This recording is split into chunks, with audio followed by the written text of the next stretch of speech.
दोस्तों, दिल्ली के एक हॉस्पिटल में एक पेशेंट आता है। ऐसा पेशेंट जिसने अपनी भरी जवानी में ही पी कर अपनी जिंदगी बर्बाद कर ली थी। अब उसे चेक करने के लिए एक नौजवान महिला डॉक्टर आती है। वह उससे पूछती है, कितना पीते थे? वह जवाब देता है, कोई लिमिट नहीं थी, जब भी प्यास लगती थी पी लेता था। डॉक्टर फिर पूछती है, अच्छा तो पानी कब पीते थे? वह कहता है, पानी तो मैं पीता ही नहीं था। यह सुनकर डॉक्टर हैरान रह जाती हैं। वह कहती हैं, इसीलिए तो तुम्हारा शरीर पूरी तरह खराब हो चुका है। अभी भी अगर ठीक होना चाहते हो तो शराब छोड़ दो। वह कहता है, मैडम सब कुछ छोड़ सकता हूं, लेकिन दारू नहीं छोड़ सकता। डॉक्टर पूछती हैं, क्यों, ऐसी क्या बात है? वह कहता है, बहुत टेंशन है। डॉक्टर पूछती हैं, शादी हो गई है?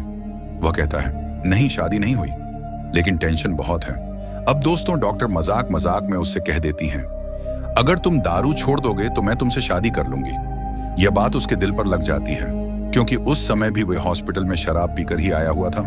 इसके बाद वह डॉक्टर के पीछे पड़ जाता है। डॉक्टर परेशान हो जाती हैं। लेकिन दोस्तों, इसके बाद जो होता है वह एक शानदार कहानी है। आइए जानते हैं पूरी कहानी। लेकिन वीडियो में आगे बढ़ने से पहले बस एक छोटी सी रिक्वेस्ट है, वीडियो को लाइक कर दीजिए और चैनल को भी सब्सक्राइब कर लीजिए, ताकि मेरा हौसला बढ़ता रहे। दोस्तों, ये कहानी है दिल्ली के संगम विहार की। एक लड़का था जिसका नाम शेखर था। शेखर जब 10वीं कक्षा में पढ़ता था, तभी उसे शराब की लत लग गई। घर से उसे इतने पैसे नहीं मिलते थे कि वह अपनी शराब का खर्च निकाल सके। इसीलिए उसने मोटर वाइंडिंग का काम सीखना शुरू कर दिया। वह एक इलेक्ट्रिक की दुकान पर काम करने लगा। वहां से उसे पैसे मिलने लगे और उन्हीं पैसों से वह शराब पीने लगा। धीरे धीरे उसकी यह आदत इतनी बुरी हो गई कि 12वीं तक पहुंचते पहुंचते वह 2 कामों में माहिर हो चुका था। पहला मोटर वाइंडिंग का काम और दूसरा शराब पीना। उसके घर का माहौल भी कुछ ऐसा ही था। उसके पापा, चाचा, ताऊ, बड़ा भाई लगभग सभी शराब पीते थे, इसलिए उसे भी यह लत लग गई। लेकिन धीरे धीरे वह सबको पीछे छोड़ गया। परिवार वाले उससे नाराज रहने लगे। कुछ समय बाद उसने अपनी खुद की मोटर वाइंडिंग की दुकान खोल ली, क्योंकि 2-3 सालों में वह एक अच्छा मिस्त्री और कुशल इलेक्ट्रीशियन बन चुका था। उसके पिताजी कई बार उसकी शराब की लत छुड़वाने की कोशिश करते, सोचते कि अगर पैसे नहीं होंगे तो शराब भी नहीं पी पाएगा। इसलिए वे उसकी दुकान का शटर बंद कर देते, ताला लगा देते। लेकिन शेखर दूसरी दुकान पर जाकर काम करने लगता, क्योंकि उसके पास हुनर था। जहां जाता काम मिल जाता और पैसे भी मिल जाते। धीरे धीरे परिवार वालों ने उससे लगभग सारे रिश्ते खत्म कर दिए। वह पूरे मोहल्ले का सबसे बदनाम शराबी बन चुका था। उसकी शादी भी नहीं हो पा रही थी। कोई रिश्ता आता तो टूट जाता। अगर गलती से कहीं रिश्ता तय भी हो जाता तो किसी न किसी दिन वह शराब पीकर लड़की वालों के सामने पहुंच जाता और बात वहीं खत्म हो जाती। 1-2 गर्लफ्रेंड भी उसकी बनी, लेकिन कुछ ही दिनों बाद वे भी उसे छोड़कर चली गईं। समय बीतता गया। उसकी उम्र 30 साल हुई, फिर 32 साल हो गई। अब उसकी तबीयत भी खराब रहने लगी, क्योंकि सुबह से शाम तक वह शराब पीता रहता था और बीच बीच में अपनी दुकान भी चलाता था। शाम 6 बजे दुकान बंद करता और उसके बाद दोस्तों के साथ बैठकर फिर शराब की महफिल जम जाती। नतीजा यह हुआ कि उसके लीवर में इन्फेक्शन हो गया, गुर्दों में दिक्कत शुरू हो गई, पैंक्रियाज भी प्रभावित हो गया। शरीर का लगभग हर अंग जवाब देने लगा। अब वह अलग अलग हॉस्पिटल जाने लगा, दवाइयां खाने लगा, लेकिन बीमारी बढ़ती ही गई, क्योंकि शराब उसने छोड़ी ही नहीं। एक दिन आधी रात को उसके पेट में भयंकर दर्द उठा। किसी तरह वह हॉस्पिटल पहुंचा। वह अपने घर वालों से अलग किराए के कमरे में अकेला रहता था, क्योंकि घर वालों ने उसे घर से निकाल दिया था। वह अकेले ही हॉस्पिटल पहुंचा। उस रात वहां एक डॉक्टर थी, जिनका नाम डॉक्टर शीतल चौधरी था। उनकी नाइट ड्यूटी थी। वह एक प्राइवेट हॉस्पिटल में जनरल फिजिशियन थी, MBBS और MD। उन्होंने शेखर को चेक किया और कहा, तुम्हारी कुछ जांचें करनी पड़ेंगी। जांच से पहले उन्होंने उसकी पूरी हिस्ट्री पूछी। शेखर ने सब कुछ सच सच बता दिया। डॉक्टर ने पूछा, इतना क्यों पीते हो? वह बोला, बस मैडम, बहुत टेंशन है। डॉक्टर ने कहा, पीने से टेंशन खत्म हो जाता है क्या? वह बोला, खत्म तो नहीं होता, लेकिन उसे सहने की ताकत मिल जाती है। किसी तरह रात गुजर जाती है। डॉक्टर शीतल चौधरी मुस्कुराते हुए उसकी सारी बातें सुनती रहीं। फिर उन्होंने कहा, अभी भी वक्त है, शराब छोड़ दो। वह बोला, मैडम नहीं छूटती, बहुत कोशिश कर चुका हूं। अब तो अपनी जिंदगी से भी तंग आ गया हूं, लेकिन शराब नहीं छूट रही। क्या करूं? डॉक्टर मुस्कुराई और मजाक में बोली, ठीक है, अगर तुम शराब छोड़ दोगे तो मैं तुमसे शादी कर लूंगी। शेखर तुरंत बोला, ठीक है मैडम, जब आपने इतना कह दिया है तो अब मैं शराब छोड़कर ही दिखाऊंगा। यह सुनकर डॉक्टर जोर से हंस पड़ी। उन्हें बिल्कुल अंदाजा नहीं था कि उनकी कही हुई यह एक मजाक की बात शेखर के दिल में इतनी गहराई तक उतर जाएगी। अब धीरे धीरे दोस्तों उसे ग्लूकोज चढ़ाया जाता है, इलाज शुरू होता है और पूरी रात वह इमरजेंसी वार्ड में ही रहता है। अगले दिन उसे दूसरे वार्ड में शिफ्ट कर दिया जाता है। दोपहर को जब मैडम वार्ड में आती हैं तो दूर से ही वह उन्हें देख लेता है। मैडम भी उसे देखकर मुस्कुरा देती हैं। रात में जो बातें हुई थीं उन्हें भी याद आ जाती हैं। वह कहती हैं, हाँ बताइए शेखर जी, अब कैसे हैं? वह कहता है, मैडम अब काफी आराम है। मैडम कहती हैं, अच्छा अब घर जाओगे या अभी यहीं रहोगे? वह कहता है, मैडम घर जाकर भी मैं अकेला ही रहूंगा, उससे अच्छा 2-3 दिन यहीं रह लेता हूं। वैसे भी आपने कहा था कि 3 दिन बाद फिर दिखाना पड़ेगा, तो मैं यहीं रुक जाता हूं। इसके बाद डॉक्टर उसे दवाइयां लिख देती हैं। तभी वह कहता है, मैडम एक रिक्वेस्ट थी। वह मुस्कुराकर पूछती हैं, हाँ बताइए क्या रिक्वेस्ट है? वह कहता है, मैडम यहाँ सब लोग नारियल पानी पी रहे हैं, बिस्किट खा रहे हैं, मुझे भी खाने का मन कर रहा है। मैं अकेला हूं, मेरे साथ कोई नहीं है। अगर आप थोड़ी देर के लिए बाहर जाने की इजाजत दे दें तो मैं भी अपने लिए कुछ लेकर आ जाऊं। डॉक्टर मुस्कुराकर कहती हैं, अच्छा तो तुम बाहर जाकर पीने का जुगाड़ बनाना चाहते हो? वह तुरंत कहता है, नहीं मैडम, आपने कह दिया है तो अब नहीं पीऊंगा, बस कुछ खाने पीने का सामान लेना है। लेकिन डॉक्टर समझ रही थी कि वह बाहर क्यों जाना चाहता है। फिलहाल उन्होंने कहा, ठीक है मैं किसी को भेज देती हूँ, तुम्हें जो भी चाहिए होगा उसी से मंगा लेना। इसके बाद उन्होंने एक लड़के को बुलाकर उसकी मदद करने के लिए कह दिया और फिर अपनी ओपीडी की ड्यूटी पर चली गई। कुछ देर बाद वह लड़का आया और बोला, मैडम ने भेजा है, बताइए क्या चाहिए आपको? शेखर बोला, यार मेरे लिए नारियल पानी और कुछ बिस्किट ले आओ। वह लड़का सामान लाकर दे देता है। अगले दिन फिर मैडम वार्ड में आती हैं। अब तक शेखर उनकी बातों से इतना प्रभावित हो चुका था कि उसने उसी लड़के से कहा, भाई यहाँ कहीं अच्छा सा बुके मिलेगा क्या? फूलों का एक बढ़िया सा गुलदस्ता चाहिए। वह पूछता है, किसके लिए? शेखर कहता है, बस चाहिए, तुम 3000 रुपए का अच्छा सा लेकर आओ। वह उसे पैसे देता है। लड़का एक खूबसूरत गुलदस्ता लेकर आता है और शेखर उसे अपने सिरहाने रख लेता है। जब अगले दिन डॉक्टर शीतल चौधरी फिर वार्ड में आती हैं तो हमेशा की तरह उसका हालचाल पूछती हैं, पर्चा देखती हैं। लेकिन शेखर की हिम्मत नहीं हो रही थी कि वह उन्हें गुलदस्ता दे सके। डॉक्टर की नजर जैसे ही गुलदस्ते पर पड़ती है वह मुस्कुराकर कहती हैं, अरे वाह शेखर जी, आपसे मिलने कौन आया था? कोई इतना सुंदर गुलदस्ता देकर गया है? शेखर धीरे से कहता है, मैडम कोई नहीं आया था, कौन आएगा मुझसे मिलने, ये मैंने ही मंगवाया था। वो पूछती है, अच्छा किस लिए मंगवाया? अब वह डरते डरते कहता है, मैडम ये आपके लिए मंगवाया था। डॉक्टर मुस्कुराकर कहती हैं, तो फिर दिया क्यों नहीं? वह झिझकते हुए गुलदस्ता उनके हाथ में दे देता है। डॉक्टर उसे लेकर मुस्कुराती हैं और कहती हैं, वाह बहुत ही सुंदर है, थैंक यू। इसके बाद वह कहती हैं, अच्छा अब तुम्हें डिस्चार्ज कर दिया जाएगा, अब घर जा सकते हो। शेखर कहता है, मैडम 1-2 दिन और रहने दीजिए। डॉक्टर हंसते हुए कहती हैं, अरे क्या फायदा, बेड का चार्ज लगेगा, नर्सिंग का चार्ज लगेगा, घर जाकर आराम करो, 1 महीने बाद फिर आकर दिखा देना। वह कहता है, ठीक है मैडम।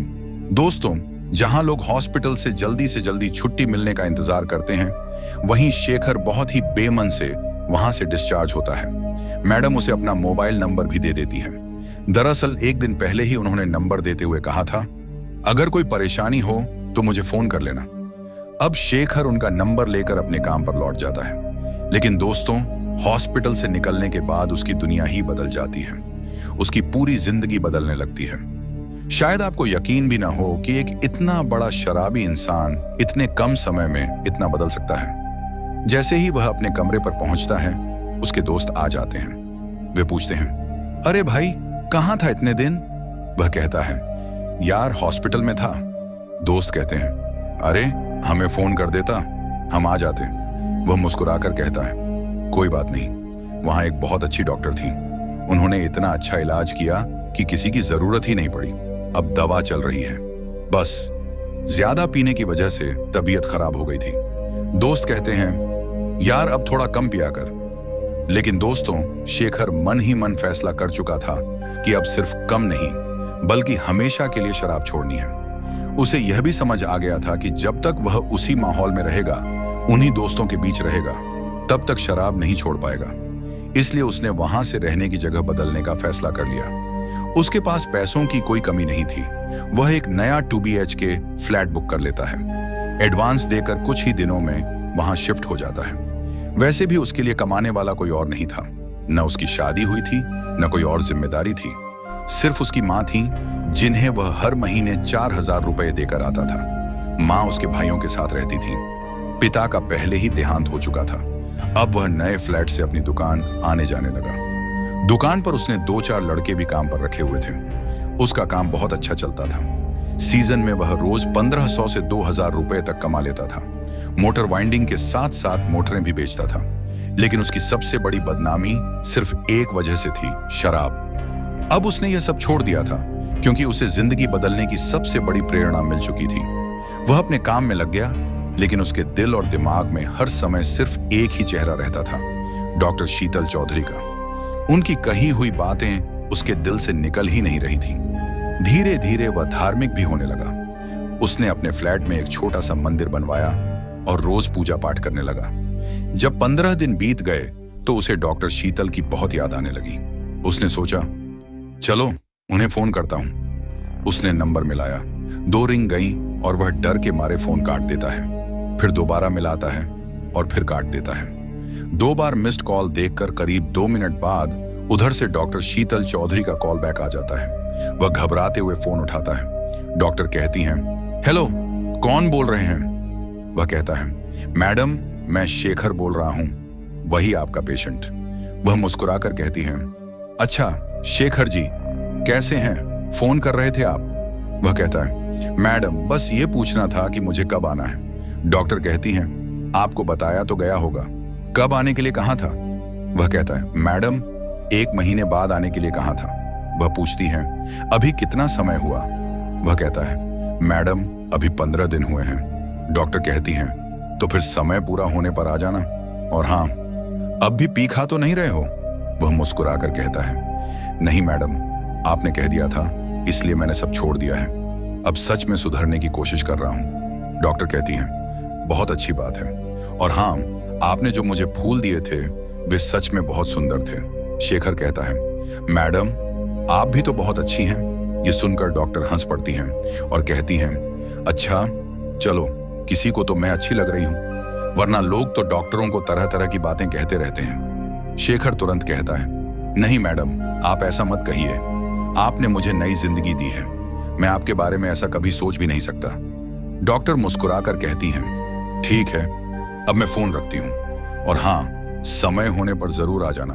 इतना कहकर डॉक्टर फोन रख देती हैं। अब जब इतनी बातें हो चुकी थीं, तो दोस्तों शेखर पूरी तरह सपनों की दुनिया में खोने लगा।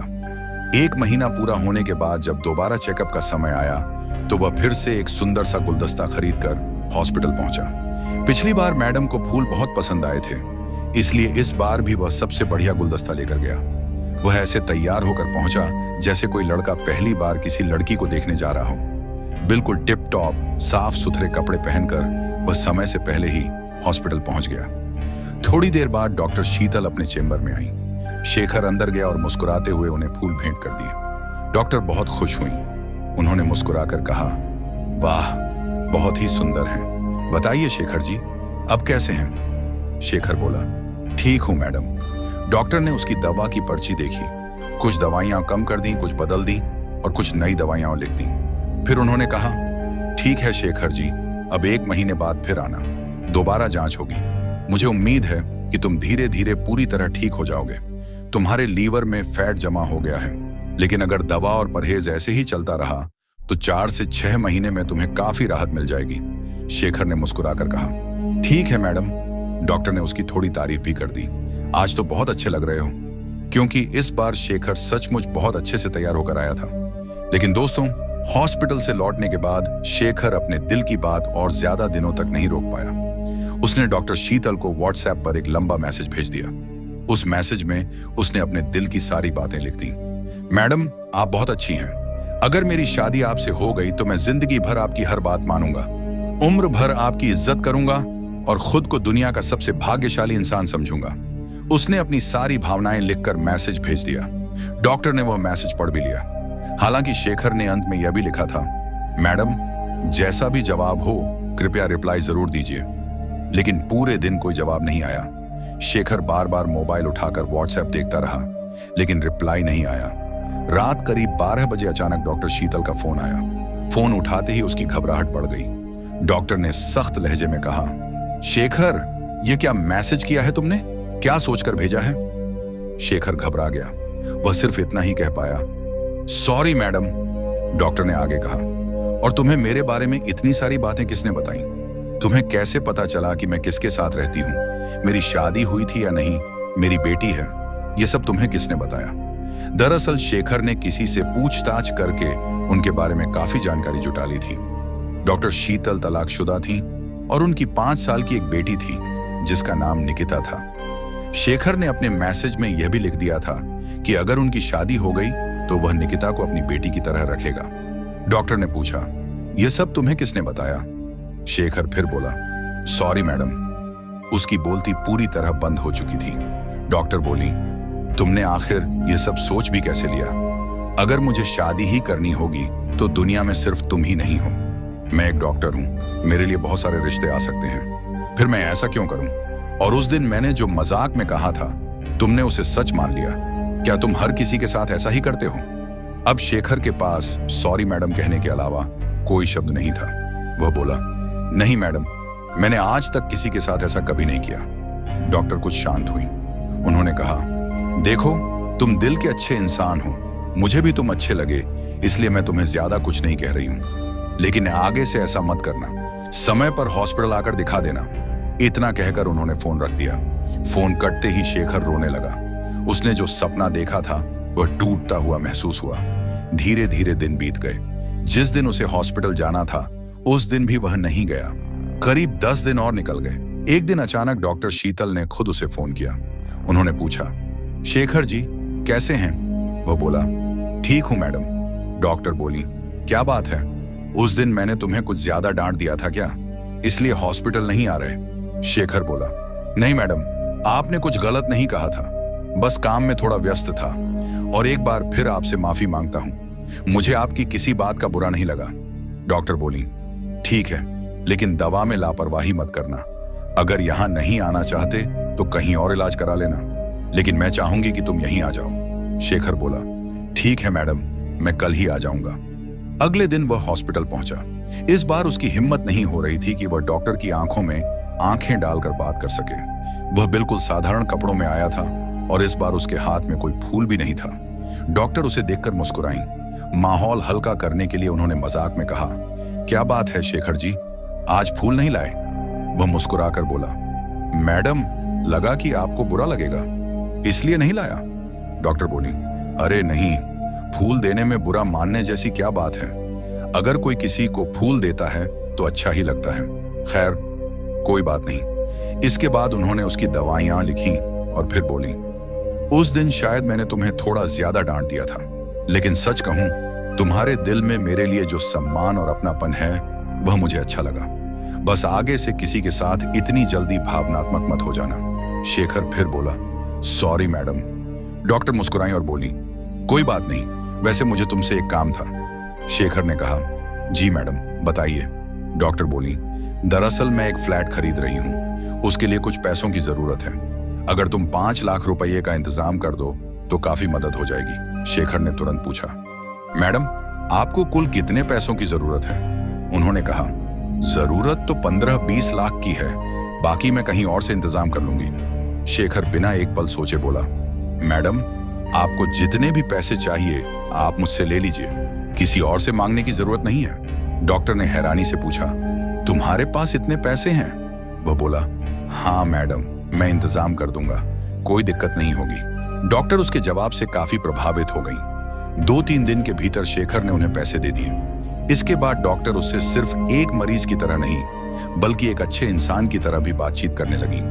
उन्होंने देखा कि शेखर सचमुच शराब छोड़ चुका था और उनकी हर बात मान रहा था। कुछ समय बाद उनकी 5 साल की बेटी निकिता का जन्मदिन आया। उन्होंने अपने रिश्तेदारों, दोस्तों और हॉस्पिटल के स्टाफ के साथ शेखर को भी निमंत्रण दिया। वह बोली, मेरी बेटी का बर्थडे है, अगर तुम आ जाओगे तो अच्छा लगेगा। शेखर बहुत खुश हो गया। जन्मदिन वाले दिन वह ऐसा गिफ्ट लेकर पहुंचा कि वहां मौजूद लगभग 25 से 30 लोगों की आंखें खुली की खुली रह गईं। वह निकिता के लिए लगभग 2.5 लाख रुपए का एक बेहद खूबसूरत डायमंड नेकलेस सेट लेकर आया था। जैसे ही उसने वह गिफ्ट निकिता को पहनाया, उसकी चमक देखकर सभी लोग हैरान रह गए। सब कुछ बहुत अच्छा चल रहा था, लेकिन तभी डॉक्टर शीतल का पूर्व पति प्रभाकर वहां पहुंच गया। वह एक इंजीनियर था, लेकिन शराब की बुरी लत और गुस्सैल स्वभाव के कारण उनका रिश्ता टूट चुका था। 4 साल पहले दोनों का तलाक हो चुका था। जब भी कोई पारिवारिक कार्यक्रम होता, वह आकर माहौल खराब करने की कोशिश करता था। उस दिन भी उसने आते ही डॉक्टर शीतल को उल्टी सीधी बातें कहना शुरू कर दिया। डॉक्टर और उनकी बेटी दोनों रोने लगी। यह देखकर शेखर से रहा नहीं गया। वह प्रभाकर के पास गया और बोला, सर, जो भी बात है आज नहीं, कल कर लीजिए। आज बच्ची का जन्मदिन है, हाथ जोड़ता हूं, जरूरत पड़ी तो पैर भी पकड़ लूंगा, लेकिन आज माहौल खराब मत कीजिए। प्रभाकर गुस्से में बोला, तू कौन होता है बीच में बोलने वाला? शेखर ने उसे शांत करने के लिए उसका हाथ पकड़कर सोफे की ओर बैठाने की कोशिश की। बस यही बात प्रभाकर को और भड़का गई। उसने शेखर को 2-3 थप्पड़ मार दिए, लेकिन शेखर फिर भी शांत रहा। वह बोला, सर, जितना मन करे मार लीजिए, लेकिन आज का दिन खराब मत कीजिए। यह देखकर डॉक्टर शीतल भी गुस्से में आ गई। उन्होंने कहा, मेरे मेहमान पर हाथ उठाने की हिम्मत कैसे हुई तुम्हारी? उन्होंने तुरंत पुलिस को फोन करना शुरू कर दिया। यह देखकर प्रभाकर अपने 2 साथियों के साथ वहां से चला गया। हालांकि उसके जाने के बाद पार्टी का पूरा माहौल खराब हो चुका था। किसी तरह कार्यक्रम खत्म हुआ और सभी लोग अपने अपने घर चले गए। जाते समय डॉक्टर शीतल ने शेखर से कहा, उसकी तरफ से मैं तुमसे माफी मांगती हूं। शेखर बोला, अरे मैडम, कोई बात नहीं, ऐसा होता रहता है। लेकिन दोस्तों, उसी दिन की इस घटना ने डॉक्टर शीतल के दिल में शेखर के लिए एक अलग ही सम्मान और अपनापन पैदा कर दिया। अब पहले जहां उनकी बातें कुछ सेकंड की होती थीं, वहीं धीरे धीरे कई मिनट तक होने लगी। 2-4 महीने और बीत गए। इस दौरान डॉक्टर शीतल कई बार उसकी दुकान पर भी गईं और उसके नए फ्लैट पर भी। धीरे धीरे दोनों के बीच की दूरियां पूरी तरह खत्म होने लगी। डॉक्टर शीतल को यह एहसास हो गया कि शेखर भले ही ज्यादा पढ़ा लिखा नहीं है, लेकिन वह एक बेहद सच्चा, नेक दिल और भरोसेमंद इंसान है। उसने उनके एक मजाक को सच मानकर अपनी पूरी जिंदगी बदल दी और शराब जैसी बुरी लत हमेशा के लिए छोड़ दी। निकिता भी शेखर के साथ बहुत खुश रहती थी, क्योंकि शेखर उसे बिल्कुल अपनी सगी बेटी की तरह प्यार करता था। एक दिन डॉक्टर शीतल ने शेखर को अपने घर बुलाया। उन्होंने मुस्कुराते हुए कहा, शेखर जी, क्या आपको अपनी वह बात याद है जो आपने मुझे व्हाट्सएप पर लिखी थी? शेखर थोड़ा घबरा गया और बोला, मैडम, उसके लिए तो मैं आपसे पहले ही माफी मांग चुका हूं। डॉक्टर शीतल मुस्कुराई और बोली, मुझे माफी नहीं चाहिए, मुझे तुम्हारा साथ चाहिए। तुमने शराब छोड़कर अपना वादा पूरा किया, अब मेरी बारी है अपना वादा निभाने की। क्या तुम मुझसे और निकिता से शादी करोगे? यह सुनते ही शेखर की आंखों में खुशी के आंसू आ गए। उसे यकीन ही नहीं हो रहा था कि जिस सपने के लिए उसने खुद को पूरी तरह बदल दिया था, वह आज हकीकत बनने जा रहा है। उसने बिना एक पल गंवाए हाँ कह दिया। इसके बाद दोनों ने बहुत ही सादगी से कोर्ट मैरिज कर ली। शेखर डॉक्टर शीतल और निकिता को लेकर अपने उसी नए फ्लैट में रहने लगा। आज शेखर अपनी पुरानी दुकान के साथ साथ एक बड़ा इलेक्ट्रिकल्स शोरूम भी चला रहा है और अपनी पत्नी तथा बेटी के साथ एक खुशहाल और सुकून भरी जिंदगी जी रहा है।